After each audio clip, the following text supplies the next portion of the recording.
agora as questões de São Camilo, segundo semestre, provinha da última semana. Vamos começar com parte de humanas primeiro. Vamos lá. 11. As leis desempenhavam... Deixa eu deixar assim que fica melhor. Vamos lá. As leis desempenhavam importante função na manutenção do poder de uma cidade. Em Atenas, ou seja, a gente está falando da Grécia Antiga, o poderio estava ligado à talassocracia. Lembrando que talassocracia é o comércio de mares, principalmente os persas que tinham um domínio. Suas trímeres, navio de guerra grego, aliadas ao exército da infantaria, asseguravam uma posição singular para a cidade do mundo grego, exercendo sua hegemonia do mar Egeu. Demóstenes, inspirado em uma talocracia idealizada, colocava a democracia, especialmente seu conjunto de leis, como responsável tanto pela manutenção de suas riquezas, bem como por sua divisão, mesmo que desigual no povo. Então ele está falando manutenção das suas riquezas, mesmo que desigual para o povo. De acordo com o excerto, e considerando o contexto histórico da política ateniense, o domínio marítimo de Atenas contribuiu para o quê? O fortalecimento do poder das famílias que controlavam o comércio mediterrâneo? Um pontinho, mas não foi necessariamente isso. Vamos lá. B. A restrição da participação política aos grandes proprietários rurais? Não. A questão da política sempre era de homens mais de 21 anos, filhos de atenienses. A substituição da organização política da polis por uma administração imperial? Negativo. D. Vamos lá. A ampliação da participação política do povo beneficiado pelas riquezas. É isso que o texto está querendo dizer. A maioria das questões agora que estão vindo nessas últimas provas é mais interpretativa a que de fato você ter o conhecimento da história. Vamos ver o 12, que é a mesma coisa. O casamento de Isabel de Castela com Fernando de Aragão, em 1469, representa um caso de uso estratégico do matrimônio na política ibérica do século XV. Mais do que um simples arranjo matrimonial, essa união foi resultado de uma decisão estratégica da própria Isabel, que contrariou imposições políticas para garantir sua sucessão. A escolha de Isabel por Fernando, contrariando as diretrizes do rei Henrique IV e de setores da nobreza castelhana, demonstra sua capacidade de agência política e de negociação dentro de um contexto marcado por disputas sucessórias. Vamos lá.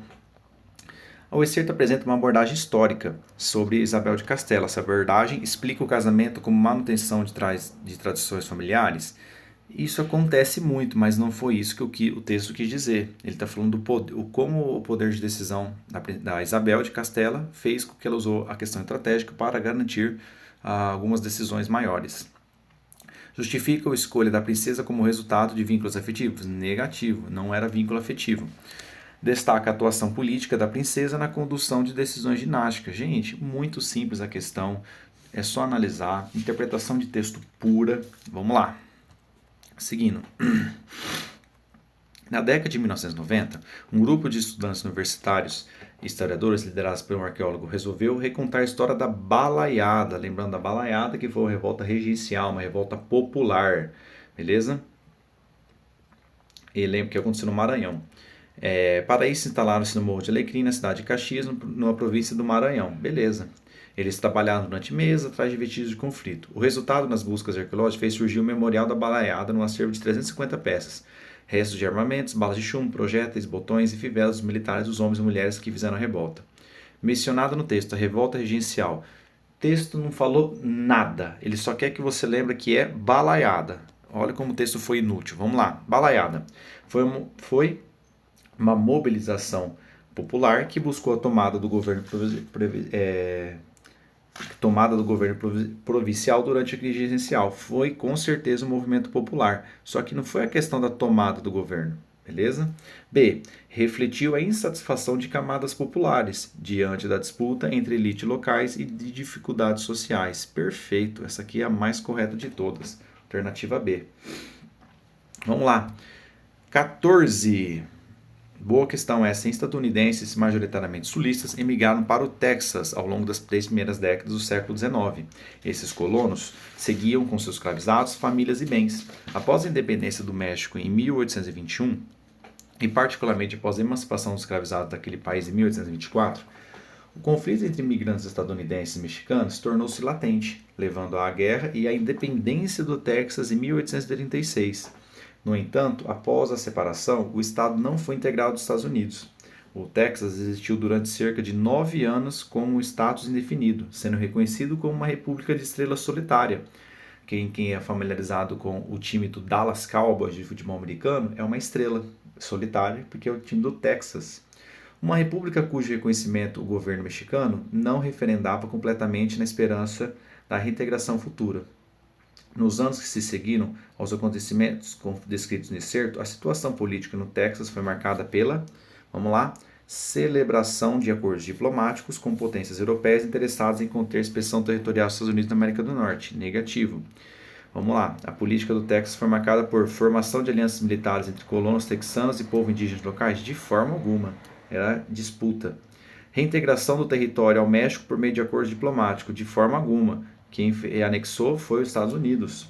Formação de uma federação regional do sul dos Estados Unidos destinada a preservar a autonomia política americana. Lembrando que em 1845 foi quando houve a anexação do Texas, principalmente pelo o presidente James Polk.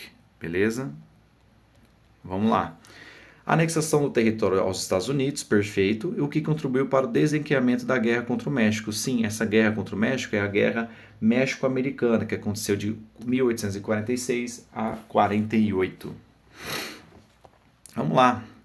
Música do Chico Buarque. Vamos lá, provavelmente em 1864 a gente está falando, nem vou ler o texto só para ver como que está aliado, vou fazer uma questão diferente. Chico Buarque, lembrando do tropicalismo, 1824, final do regime militar. Vamos ver se a gente consegue ver? Considerando o movimento histórico brasileiro em que a canção foi composta, os versos remetem, vamos lá, defesa da continuidade do poder militar com o objetivo de garantir a estabilidade política. Defesa da continuidade do poder militar, vocês estão doidos, nada disso, era contra. Celebração de políticas neoliberais, nada a ver com liberalismo, que só foi a partir de 1990 no Brasil. Percepção de que a modernização econômica permitiria superar as tensões políticas do período. Não, na questão nada de modernização econômica, lembra? Era contra o regime, contra a questão da ditatorial da época. De expectativa coletiva diante do enfraquecimento do regime autoritário com a mobilização da redemocratização. Perfeito. 1984 teve enfraquecimento do regime autoritário, principalmente por João Figueiredo. Excelente questão e a gente vai tentar adaptar.